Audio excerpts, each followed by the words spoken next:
Wicka wow wow. What's up, party people?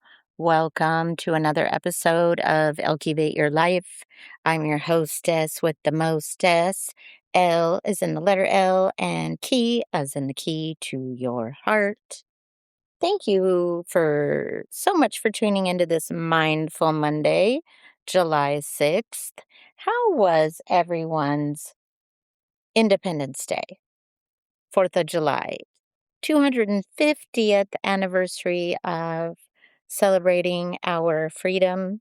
Thank you to all that have served, continue to serve. It was a phenomenal event for my family and I. I had the pleasure of being with both my children um, who live in two different places. So, along with my husband, we had an incredible time the day before rafting on the American River, and then we went to the Alameda County Fair. You'll probably see the viral TikTok that's happening where we were on the sky ride, and my son and daughter, Brooklyn and Brandon, were in front of us. And as I'm recording this beautiful, peaceful, serene moment of looking around the park, going across the park on the sky ride, lo and behold, as I get their attention or Mister gets their attention, they drop their bag from the sky ride, which had my pair of shoes and a bottle of water. Thankfully, it didn't hit anybody. No one was injured during the filming of this. It was just one of those comical events that you won't forget. And as I said, the TikTok is going viral. So I'm thinking about posting it on the YouTube. We'll see. At any rate, I'm curious, what is everyone's tradition for 4th of July? Do you go to family? Do you have barbecues? What do you do? I would love to hear everyone's thoughts and opinions of if you have any family traditions. Generally, my husband has to decorate our place with all kinds of American flags and 4th of July decor.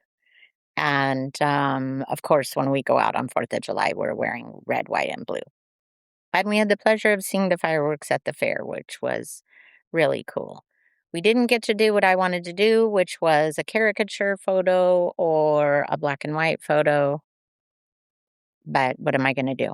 Can't cry over spilled milk, right? I am curious how everybody feels about this Mindful Monday. If you have anything that you feel mindful about, well, I'll share with you something that I learned from my daughter Brooklyn, her boyfriend Ajay, and their therapist, which is being in feminine energy and masculine energy. And one of the things I learned is if you want your man to be in the masculine energy and you want to stay in the feminine energy, did you know that it's the man's job to validate the woman so that she can be in her feminine energy and feel safe and heard?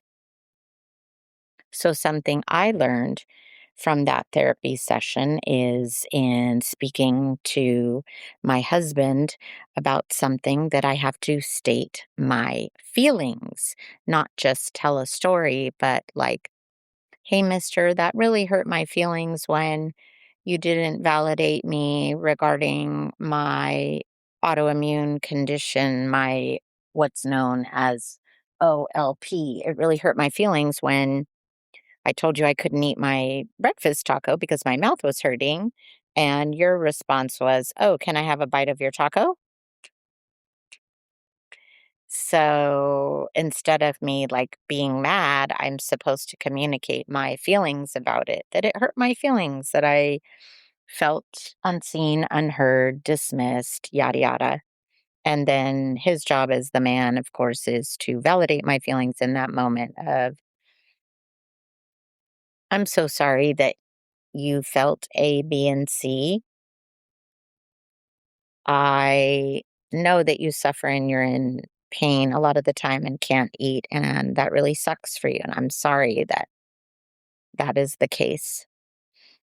Anyway, just a little tidbit of something that I learned from their therapist that I thought I would pass along about being in your feminine energy, being in your masculine energy, how to go about doing those things.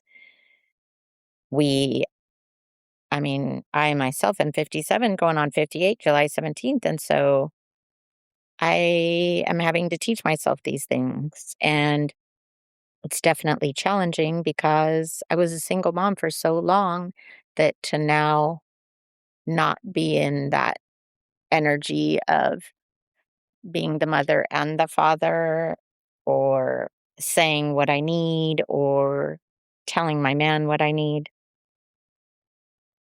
Yeah, definitely having to retrain my brain. And so is my 62 going on 63-year-old husband. So I thought it was some,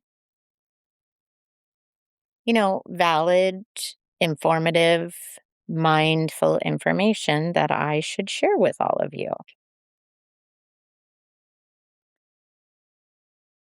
Anyway, I did want to let all of you know that you can subscribe to me. Thank you to all my loyal subscribers: Kyle Few, Mike Kaufman, Lisa Roberts, Curbello, etc., etc.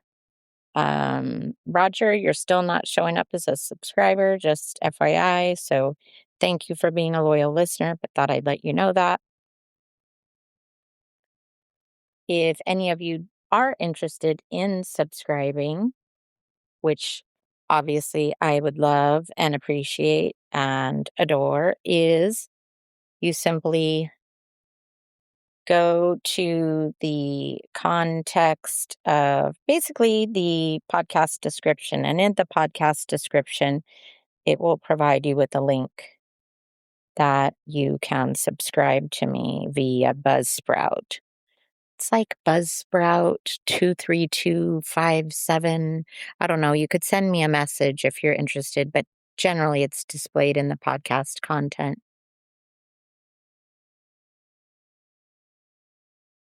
I do want to thank all my loyal listeners and subscribers for tuning in on Mindful Mondays and Wisdom Wellness Wednesdays. I definitely appreciate all of you, and keep an eye out for the video that's going viral. I'll try and post it on my YouTube. Also hoping to post a video podcast on my YouTube today. I'm on all the platforms, but Buzzsprout is the one I record on. But you can find me on Amazon Music, Apple, Spotify, all of them. So thank you for tuning in and listening on this Mindful Monday. I appreciate all of you. I hope you appreciated the little bit of information that I shared, and would love to hear your comments, your feedback. If you don't mind giving it a like, a thumbs up, and or a comment, or share it with somebody, that definitely helps the algorithm, helps me get my podcast out there. And yeah, so until next time, thank you all for tuning in, listening, watching. Until Wisdom Wellness Wednesday, ciao for now.